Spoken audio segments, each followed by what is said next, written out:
Anaitwa Bridget Joki Wainaina, kuna umri wa miaka 12, anasomea shule ya Benson Njau Primary School. Tulikuwa kwa nyumba na mtoto wangu muda wa 6:20 hapo, na ndio tukasikia kitu imelia na sauti kubwa sana, tukiwa kwa nyumba kama tumekaa chini, na kumwangalia kwa mkono nikaona akona damu.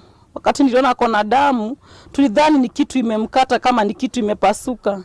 Wakati nilimshika mkono kuangalia damu imetoka wapi, ndio mtoto wangu akaanguka chini, na kumwangalia nikaona akona shimo kwa kichwa. Ndio nikapiga duru, baba yake akakuja, alikuwa anarisha kuku.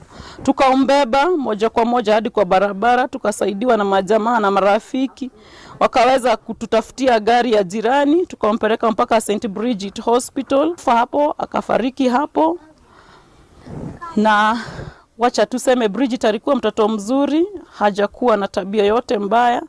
Amekuwa anasoma vizuri, alikuwa na ndoto mingi, na kweli tumepokonywa mtoto tunaompenda sana. Na ujue sio risasi moja, hii ni risasi nyingine. Hii imechukuliwa huku nje kwa juu ya nyumba. Kwa hivyo ni risasi mingi ambazo zilipigwa jana in the wrong direction. Risasi inakuja kwa pahali watu wanakaa.